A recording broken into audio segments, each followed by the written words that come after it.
Приветствую вас, дорогие гости и подписчики нашего канала. Для всех любителей криминальных историй наш психологический проект «Про нас» предлагает вашему вниманию криминальные истории с участием нарциссов и психопатов, совершенные против членов своей семьи. Как вовремя распознать этих потенциальных преступников, скрывающихся под маской социально благополучных личностей? Чтобы не стать жертвой этих смертельно опасных людей, мы рассказываем на нашем основном канале «Про нас», ссылку на который я дам внизу под этим видео. Также прошу вас не забыть подписаться на наш канал и не забыть поставить лайк авансом, так как это позволяет нам снимать чаще и более качественные видео для вас.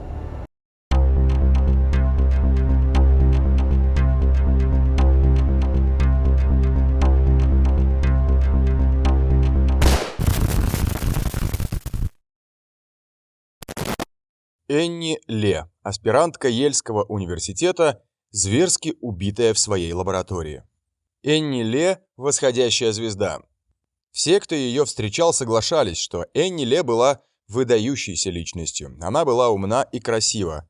Во время учебы в школе и колледже у нее была лучшая академическая успеваемость. Энни выступала с прощальным словом на своем выпускном из средней школы Юнион Мэйн в Эльдорадо, штат Калифорния, когда ее номинировали на получение денежной стипендии. Получив стипендию в размере $160 тысяч, она поступила в Рочестерский университет в Нью-Йорке на специальность биология клеточного развития и медицинская антропология. После его окончания Энни была принята в престижную аспирантуру Йельского университета, что позволило ей получить степень доктора фармакологии в 24 года. Ее научные исследования нашли применение в лечении диабета и некоторых форм рака.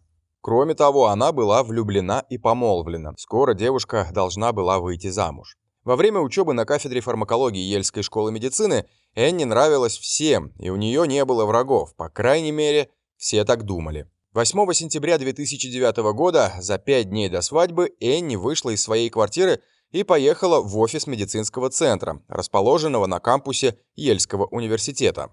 Примерно в 10 часов утра Энни подошла к другому зданию кампуса, на Амистад-стрит, где находилась ее исследовательская лаборатория. Энни вошла в здание сразу после 10 часов утра, что зафиксировали камеры наблюдения. После этого ее не видели, выходящей оттуда.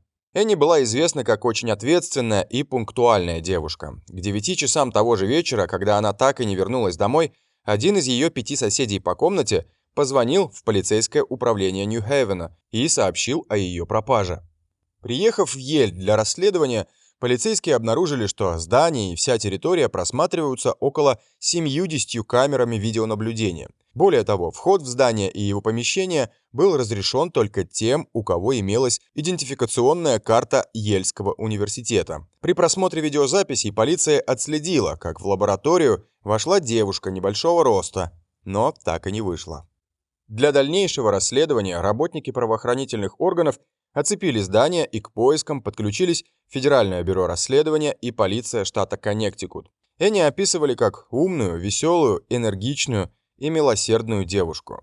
В течение нескольких дней семья терпеливо ждала известия о том, что Энни найдена живой. Они с нетерпением желали разделить самый счастливый момент в ее жизни на предстоящей роскошной свадьбе, которая должна была пройти на Лонг-Айленде.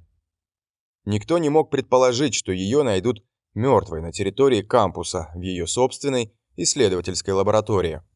Через 5 дней после исчезновения, 13 сентября 2009 года, в день, когда Энни должна была выйти замуж за любовь всей своей жизни, Джонатана Видавски, полиция обнаружила ее тело.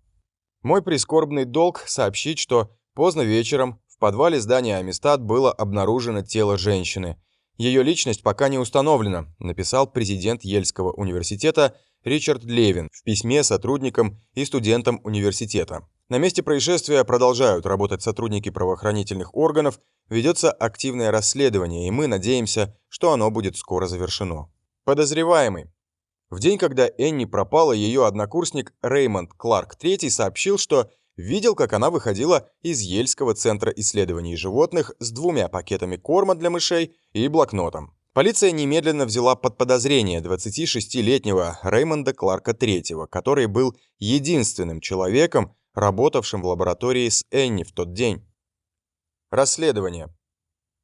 Последующий 13-страничный отчет полиции заполнил некоторые пробелы в информации о том, чем занимались следователи до обнаружения тела Энни. Из документа следует, что камеры наблюдения зафиксировали перемещение Энни и Кларка, а также что на теле Кларка были обнаружены царапины, а сам Кларк пытался очистить место преступления, стерев следы своей ДНК.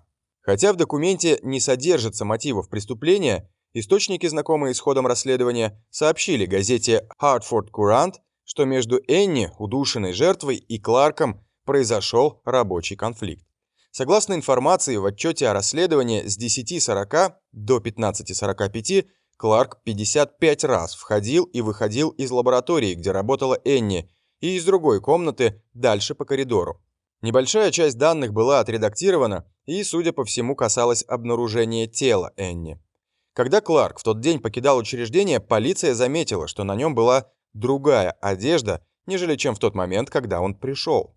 Пока полиция искала Энни, ее однокурсница Рэйчел Рот сообщила офицеру полиции Йельского университета Сабрине Вуд о коробке с салфетками, на которых были пятна крови.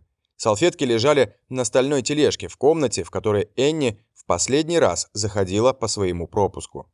Кровь на коробке с салфетками не единственное, что обнаружила Вуд. Согласно отчетам, Вуд видела, как Кларк подошел к тележке и передвинул коробку так, чтобы брызги крови были направлены в другую сторону и скрыты из виду. Вуд медленно начала вести светскую беседу с Реймондом, чтобы не вызвать у него подозрений. Пока следователи искали Энни, Кларк продолжал чистить канализацию в комнате стальной мочалкой и чистящими средствами. Другой сержант Йельского университета, Джей Джонс, также видел, как Кларк оттирал пол под раковиной рядом со сливом. Джонсу это показалось странным, поскольку пол был чистым. Джонс также видел, как Кларк прикасался к тележке. К 10 сентября ФБР собрало список улик, в который вошли коробка с салфетками и очень большой лабораторный халат с красными пятнами, найденный в коробке для вторичной переработки. На записях камер наблюдения видно, что Кларк был одет в такой же лабораторный халат ранее, 8 сентября. Затем следователи отправились в квартиру Энни, чтобы собрать ее личные вещи, в том числе зубную щетку, которая должна была использоваться для анализа ДНК.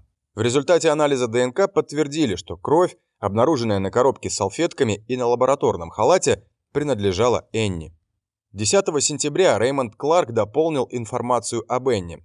Он рассказал следователям, что видел, как Энни вышла из здания за 15 минут до него и до того, как из-за автоклава, прибора для стерилизации лабораторного оборудования, сработала пожарная сигнализация.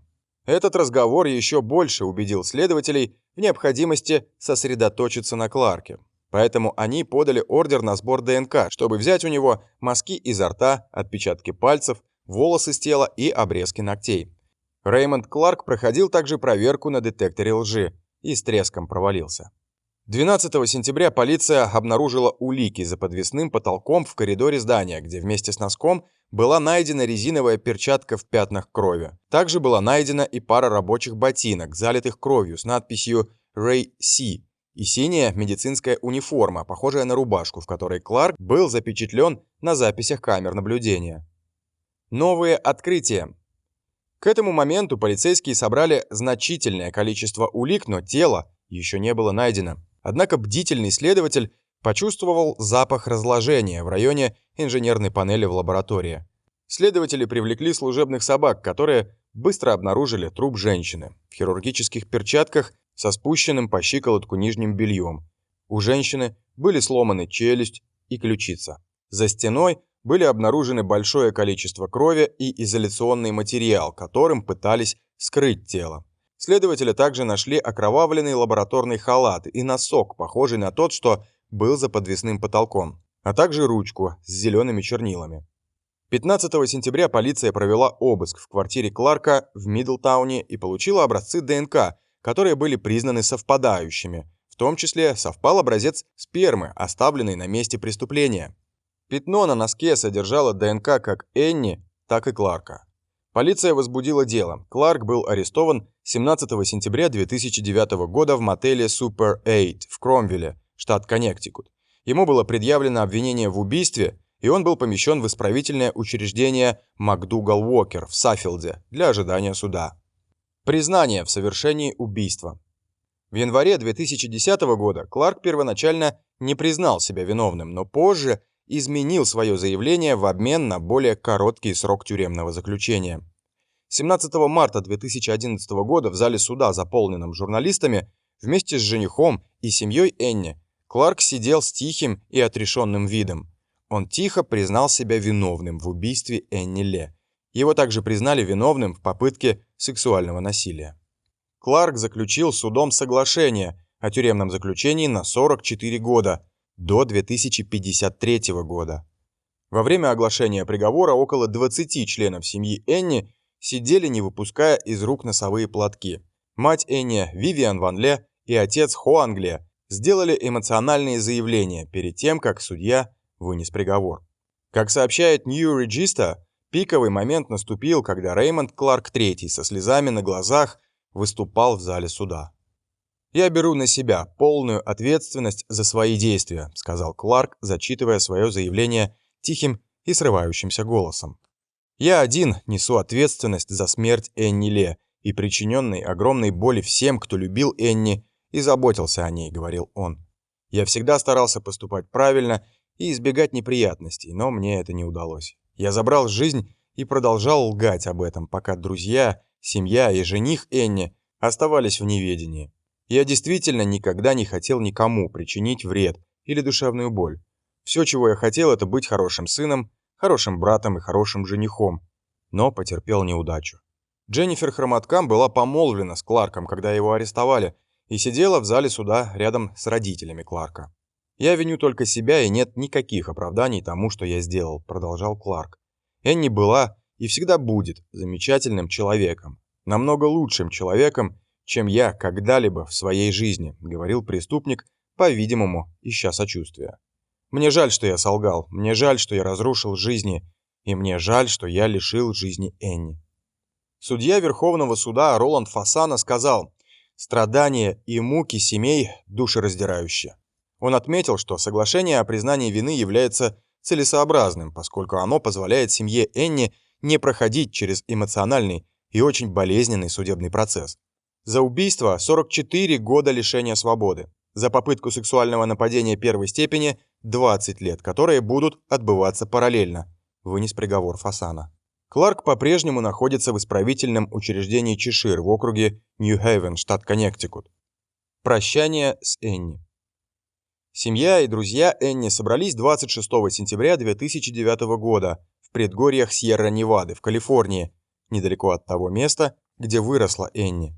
Джонатан Видавский организовал поминальную службу, на которую пришел с красными розами для Энни. Он был убит горем из-за потери любви всей своей жизни. Была служба в католической церкви Святой Троицы в Эльдорадо-Хиллз, штат Калифорния, расположенный примерно в 30 милях от Сакраменто. Джонатан сидел, склонив голову, в то время как семья и друзья Энни заполняли церковь, чтобы попрощаться с девушкой, которая, по его словам, светилась жизнью и считала своей миссией поиск лекарств от болезней. Службу посетили более 600 человек. Если мы возьмем особые качества этой девушки и будем нести их в себе, то она продолжит жить в нас, сказал монсеньор Джеймс Киддер, который когда-то был пастором Энни. Мать Энни, Вивиан Ван Ле, со слезами на глазах рассказывала о колыбельных песнях, которые она пела своей дочери, когда та была маленькой, а затем прочитала стихотворение, написанное ею на вьетнамском языке, переведенное братом Энни, Крисом Ле. «Прощай, мое дитя, самый замечательный подарок, который послал мне Бог», произнесла мать Энни. Она продолжала описывать смерть ее ребенка как нож, пронзивший мою душу. Вивиан Ле повернулась к Джонатану, жениху дочери, и сказала: «Джон, даже сейчас, когда Энни больше нет, у меня все еще есть ты, и я очень тебя люблю. Ты мой сын». В заключении монсеньор Киддер сказал скорбящим, что ценность жизни Энни заключалась не в ее продолжительности, а в ее силе любви к людям и всему живому. Как вы думаете, что на самом деле произошло в тот день между Энни Ле и ее убийцей Реймондом Карлом? Свои версии пишите в комментариях под видео. Кто эти страшные люди, совершающие немыслимые преступления, и как вовремя определить, что человек, с которым вы общаетесь, нарцисс или психопат? Как сохранить себе жизнь, когда вам стало понятно, что вы находитесь рядом с такой патологической личностью. Смотрите информацию на нашем основном канале, ссылка на который стоит под этим видео. Прошу вас не забыть поставить лайк за нашу работу и подписаться на наш канал, чтобы не пропустить новые истории о чудовищных преступлениях, совершенных нарциссами и психопатами. Подписывайтесь также на наш телеграм-канал, ссылка на который указана ниже. Там мы ежедневно публикуем информацию о новых преступлениях психопатов. Если есть интерес к резонансным преступлениям известных людей и звезд шоу-бизнеса, подписывайтесь на наш второй канал, ссылка на который будет указана ниже.